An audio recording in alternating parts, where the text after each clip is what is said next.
તો પોરબંદરની સહકાર મંડળીએ ફેરવ્યું છે 70 લાખનું ફુલેકું, જેમાં જલારામ ક્રેડિટ કોઓપરેટિવે રૂપિયા 70,73,300નું ફુલેકું ફેરવ્યું છે। પોલીસ ચોપડે કૌભાંડનો આંકડો 6 કરોડ સુધી પહોંચ્યો છે। આશરે 650 જેટલા થાપણદારો અને સભાસદો બનાવ્યા। એફડી અને દૈનિક બચત પર ઊંચા દરે વ્યાજની આપી લાલચ। આરોપી સંજય સપનાને મનન દાવડા સામે ફરિયાદ। પોલીસે 3 આરોપી પૈકી 1 આરોપીની ધરપકડ કરી છે। અમે શાકભાજીનો ધંધો કરીને દાવડાભાઈ જલારામમાં રોક્યા હતા પૈસા અમારા 60,000 છે। એ આવ્યા નથી હજી, આ દેવા કરીને પછી વયા ગયા બંધ કરી। 2 મહિના થયા।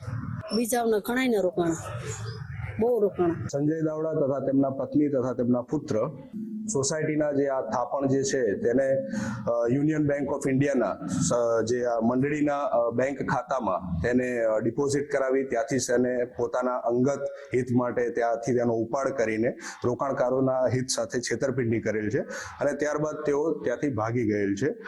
જેની તપાસ કરતા ફરિયાદી જયેશભાઈના કુલ જયેશભાઈ તથા સભાસદો તથા અન્ય રોકાણકારોની ફરિયાદ લેતા ટોટલ 70 લાખની પ્રાઇમા ફેસી ફરિયાદમાં આપણે લીધેલ છે। જેની તપાસ કરતા કુલ 5,94,00,000ની થાપણનું ગેરરીતિ આચરી હોવામાં ધ્યાને આવેલ છે।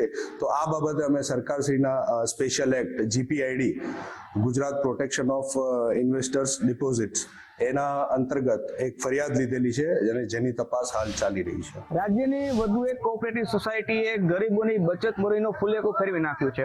આવો જ એક બનાવ પોરબંદરમાં બન્યો છે। પોરબંદરની જલારામ કોઓપરેટિવ નામની જે સોસાયટી છે, જેમાં 600થી વધુ રોકાણકારો છે, તેઓને બચત બોરીના પૈસા આ કોઓપરેટિવ સોસાયટીમાં રોક્યા હતા, પરંતુ આ સોસાયટીના જે સંચાલકો હોય છે તે તેનું ફુલેકો ફેરવી નીકળી ગયા છે। ગઈકાલે પોરબંદરના કમલાબાગ પોલીસ સ્ટેશનમાં એક ફરિયાદ નોંધવામાં આવી છે।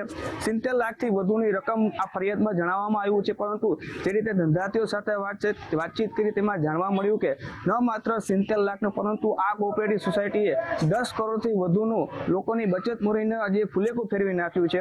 પોરબંદર પોલીસ આ કેસમાં ઊંડાણપૂર્વક તપાસ કરે તો બચત બોરીના પૈસા છે તે લોકો પાસે પરત આવી શકે તેવી લોકો આશા વ્યક્ત કરી રહ્યા છે। જે રીતે રાજ્યમાં BZ ગ્રુપનું કૌભાંડ ચાલી રહ્યું છે, 6,000 કરોડથી વધુનું આ કૌભાંડ છે।